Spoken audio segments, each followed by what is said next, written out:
sumber kekuatan hidup kami. Dan kami mau setia Tuhan, hanya di dalam Engkau.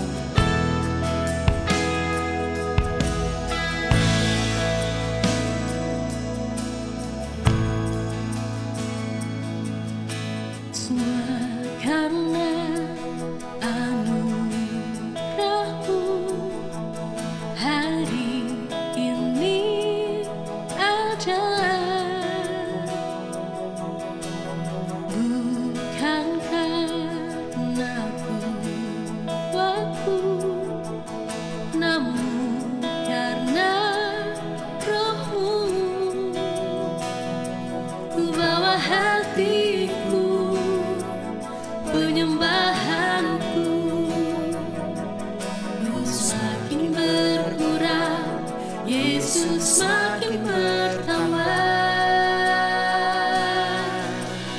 Mengikut Yesus, itulah kesukaan hatiku. Ku lepas semua hakku untuk mengenal kehendaknya di hidupku.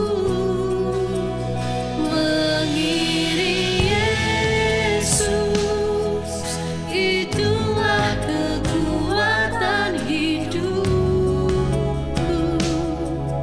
Ku yakin anugerahnya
Shalom Joy Center, saya merasa sukacita karena dapat bersama sekali lagi dalam ibadah online kita.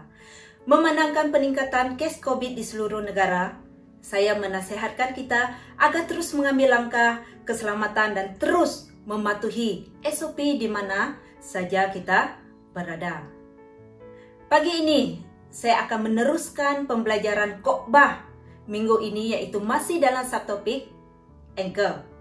Kalau kamu semua sudah bersedia untuk belajar pada hari ini, saya mengajak kita membuka dan membaca bersama-sama dalam Roma pasal 8 ayat 24. Sebab kita diselamatkan dalam pengharapan, tetapi pengharapan yang dilihat bukan pengharapan lagi. Sebab bagaimana orang masih mengharapkan apa yang dilihatnya? Saya akan menjelaskan ayat ini bahwa pengharapan adalah pengharapan karena kita belum melihat apa-apa di depan dengan mata jasmani kita. Pengharapan bukan disebut pengharapan kalau kita sudah melihat apa yang telah dijanjikan Tuhan di depan mata kita. Saya akan menjelaskan lebih dalam lagi maksud pengharapan. Pengharapan bermaksud pertimbangan atau bayangan bagi hal-hal yang belum dan yang akan terjadi. Pengharapan juga bermaksud penyesuaian mental, yaitu kita menyesuaikan pikiran kita, rasa di dalam kita, dan tindakan yang akan kita tunjukkan terhadap hal-hal berkaitan yang akan terjadi di masa depan. Karena kita tahu akan terjadi sesuatu di masa depan, maka kita harus menyelaraskan pikiran kita dengan apa yang akan terjadi.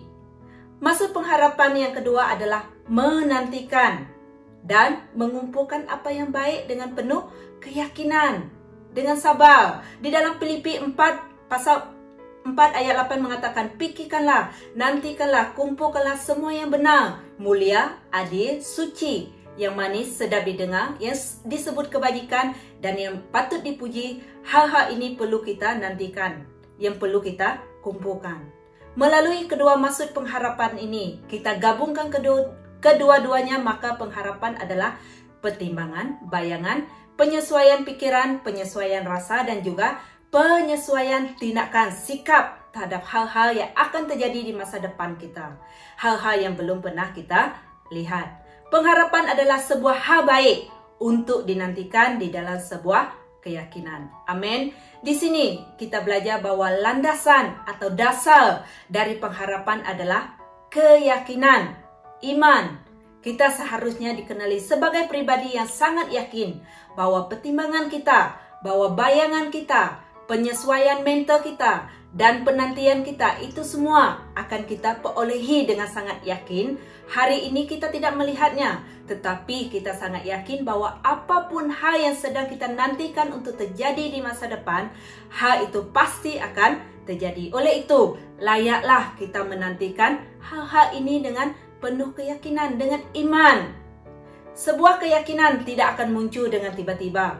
Keyakinan lahir dari pemahaman kita akan firman Tuhan yang kita renungkan. Oleh itu, semakin banyak kita merenungkan firman Tuhan, kalau kita semakin biasa merenungkan firman Tuhan, dan dengan pertolongan Roh Kudus kita memahaminya, ini akan menghasilkan sebuah keyakinan di dalam kita mengenai siapa Tuhan, kemampuan Tuhan, dan apa saja yang telah Dia sediakan untuk kita di masa depan. Dengan ini, kita dapat mengatakan seperti ini. Sekarang, memang saya belum dapat melihat. Suatu hari nanti saya akan melihat dengan mata saya sendiri bagaimana Tuhan menggenapkan apa yang telah Tuhan janjikan dan firmankan untuk kehidupan saya. Pada hari ini, ramai orang mengalami tekanan hidup. Kamu setuju? Sebabnya, karena kita kurang mengasihi Allah dan kurang mengasihi sesama. Hilang pengharapan. Hidup mereka dimotivasi dengan segala sesuatu yang mengutamakan kepentingan diri sendiri dan usaha untuk mengejar keinginan bagi kepentingan diri sendiri. Apa yang harus kita lakukan jika mengalami tekanan hidup ini? Kita harus berserah secara mutlak tanpa syarat kepada Allah dan membuat komitmen total kepadanya. Roh Kudus akan memurnikan hati kita dan memenuhi hati kita dengan kasih Allah. Hati yang penuh kasih akan menang atas tekanan yang kita hadapi pada hari ini. Amin. Barang siapa percaya kepada Kristus memiliki masa depan yang penuh harapan. Karena Tuhan tidak memiliki keinginan atas sesuatu yang layu, sesuatu yang mati, sesuatu yang semu, yang pura-pura, dan akhirnya dibuang. Tuhan menginginkan sesuatu yang berbuah dan hidup. Tuhan menginginkan kita hidup di dalam kepenuhannya. Dengan dasar pengharapan yang benar, kita akan terus berada dalam proses pembentukan Tuhan dan dengan penuh ketundukan kepada Tuhan. Pengharapan dipandang sebagai sauh bagi jiwa. Seperti yang sudah kita belajar dari khotbah sebelum ini. Pengharapan memberikan keamanan untuk jiwa kita. Kita akan menjadi aman di dalam pikiran kita, kemahuan dan rasa di dalam kita. Hidup kita merasa aman karena pengharapan merupakan kekuatan kita. Pengharapan merupakan sebuah kepastian buat kita. Ini karena Tuhan Yesus sudah masuk sebagai perintis dalam hidup kita. Tidak ada lagi batasan yang dapat menghalang kita untuk datang kepada Tuhan, untuk berlindung kepadanya dan untuk berharap kepadanya.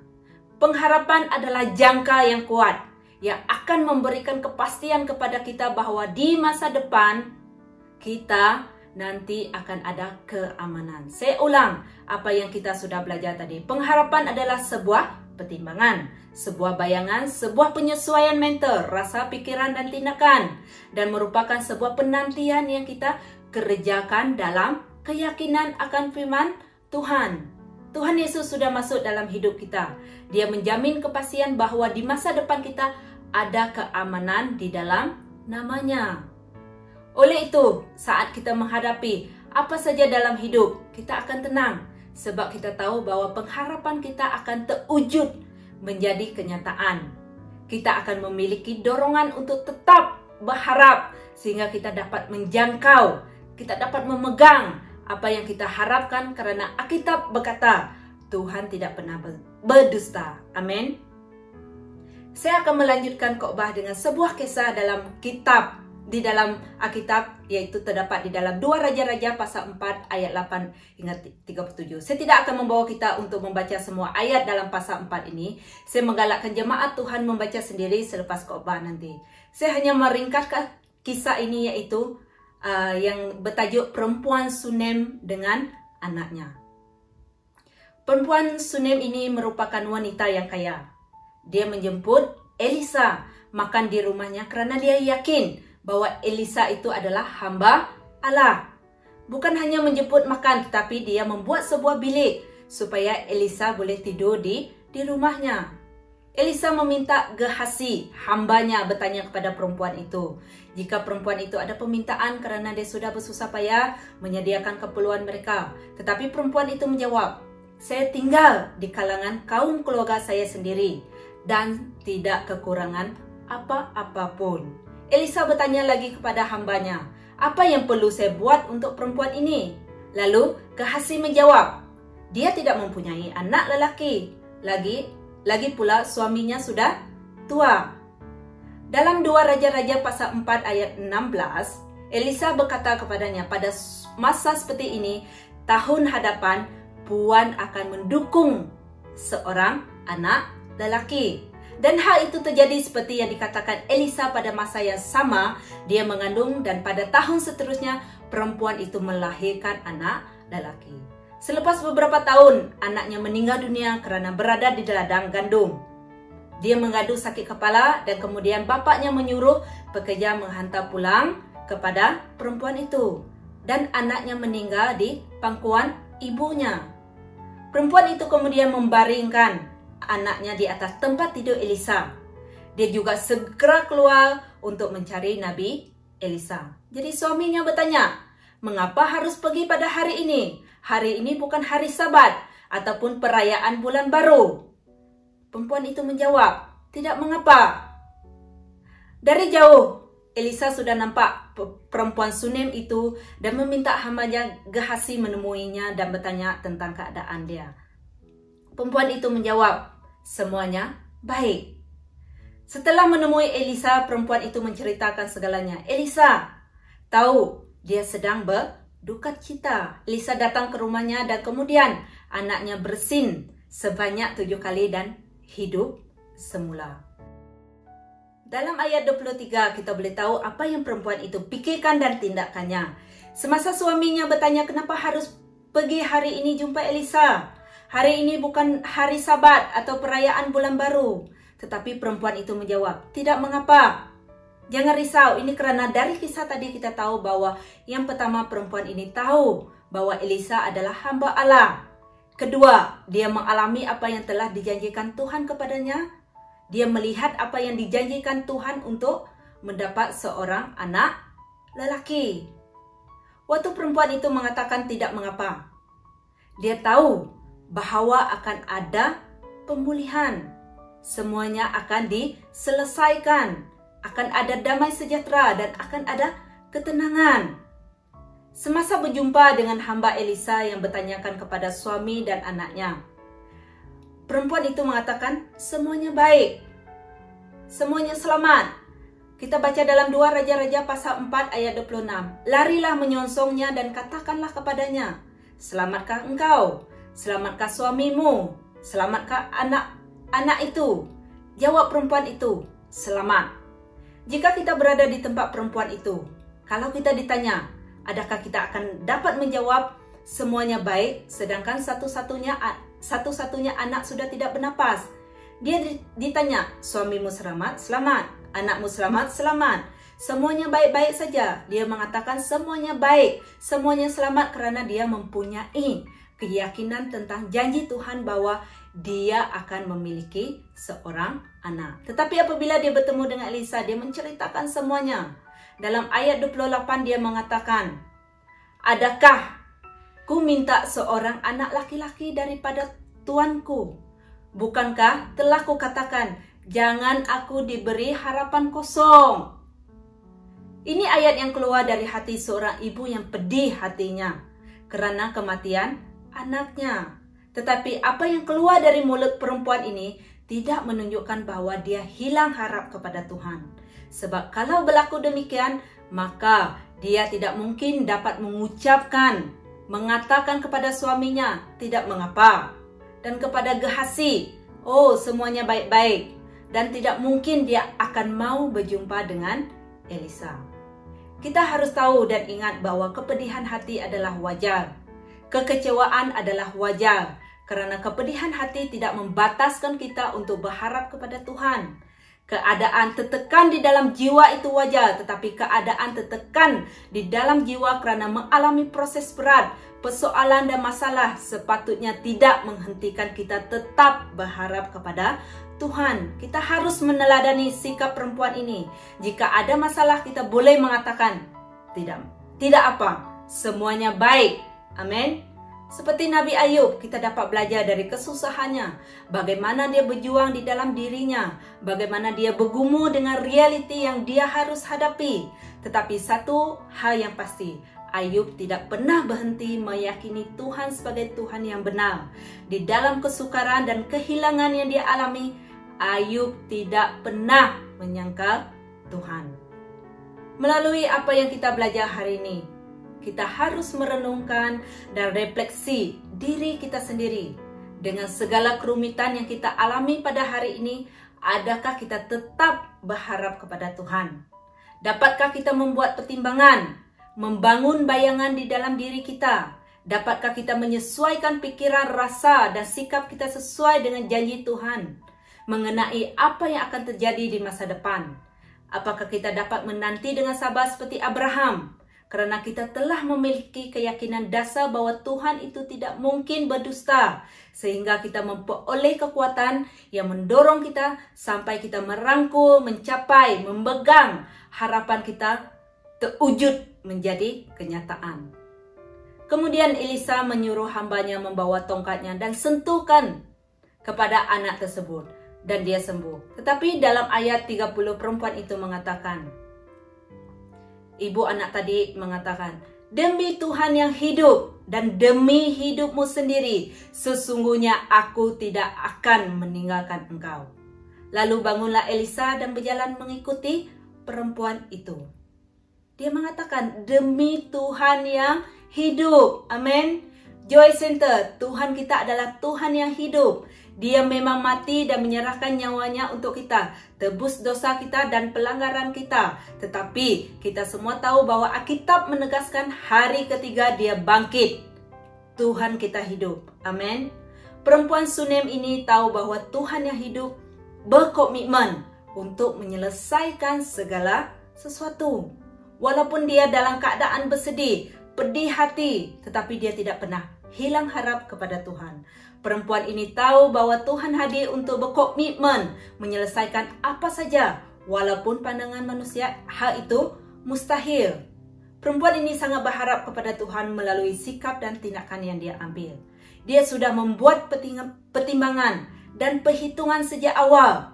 Dia sudah ada bayangan. Dia sudah menyesuaikan pikirannya, rasa di dalam dia, bagaimana dia harus bersikap dengan Tuhan.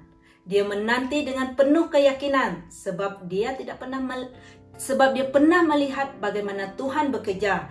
Dengan matanya sendiri dia melihat apa yang terjadi, apa yang Tuhan janjikan terwujud menjadi kenyataan, yaitu dia melahirkan anak akhirnya. Di ayat 37, masuklah perempuan itu lalu tersungkur di depan kaki Elisa dan sujud menyembah dengan mukanya sampai ke tanah. Kemudian diangkatnya anaknya lalu keluar. Apa yang tertulis dalam Ibrani pasal 6 ayat 18 itu yang dilakukan oleh perempuan itu. Tuhan tidak mungkin berdusta, maka sebab itu perempuan ini berharap. Dalam Ibrani 6 pasal ayat 18 mengatakan kita yang mencari perlindungan beroleh dorongan yang kuat untuk menjangkau pengharapan yang terletak di depan kita.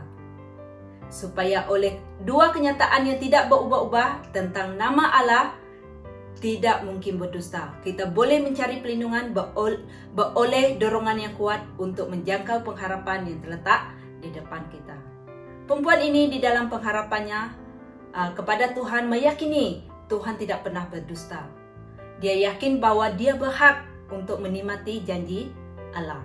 Dia memperoleh dorongan yang kuat dengan berlindung kepada Tuhan untuk menjangkau dia punya pengharapan. Hasilnya adalah anaknya bangkit dari kematian. Saya tidak tahu apa yang kamu hadapi hari ini, tetapi ingat ini dengan baik. Pengharapan kepada Tuhan dapat diandalkan. Pengharapan kepada Tuhan yang selalu hadir dalam hidup kita, pengharapan kepada Tuhan yang berkomitmen dari awal kehidupan kita sampai ke masa depan untuk menyelesaikan apa saja yang kita tidak dapat selesaikan sebagai manusia. Pengharapan itu pasti dan tidak akan mengecewakan kita. Amin. Bahagian yang perlu kita bangun dalam kehidupan kita ialah menantilah dengan sabar.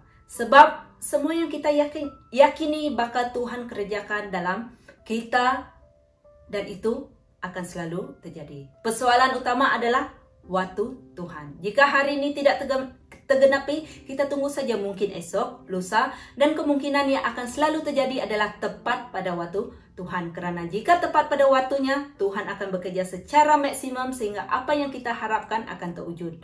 Kita melihatnya dari jauh hari ini, suatu hari nanti kita akan dapat merangkulnya, memegang dan mengalaminya sebab Tuhan mewujudkannya untuk kita di bumi dan sampai kekekalan. Amin. Sampai di sini saja khotbah hari ini. Saya berharap apa yang kita belajar hari ini akan terus menjadi renungan kita setiap hari. Saya juga berharap jemaat kita yang hadir dalam Connect Group dapat berkongsi tema khotbah ini sesuai pengalaman dan respon kita berdasarkan ketiga-tiga khotbah yang sudah kita pelajari. Tuhan memberkati. Mari kita berdoa. Terima kasih Tuhan, kami bersyukur untuk firman-Mu pada pagi hari ini ya Bapa yang kami sudah dengar Tuhan. Dan saya sekali lagi ya Tuhan mau berdoa untuk semua jemaat Tuhan yang menghadapi persoalan, masalah, dan situasi berat dalam kehidupan pada saat ini. Saya berdoa agar firman Tuhan hari ini dapat menolong kami agar Tuhan kami mendapat keyakinan untuk terus berharap kepada Engkau bahwa Engkau tidak pernah berubah Tuhan dan Engkau Allah yang setia. Dan Yesus, Engkau adalah jaminan kami untuk tetap berharap kepada penggenapan janji Tuhan.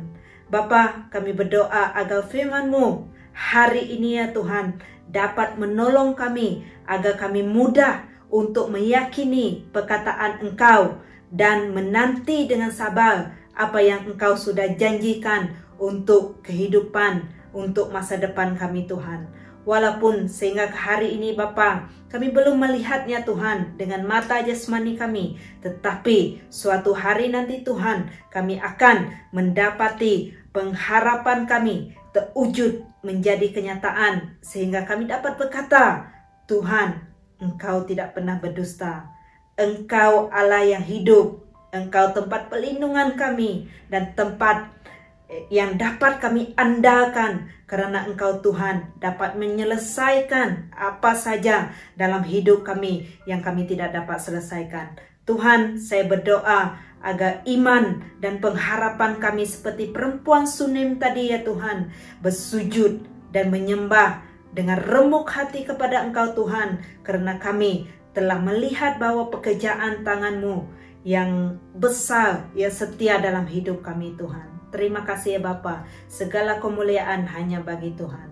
Mari jemaat Tuhan, kita angkat tangan.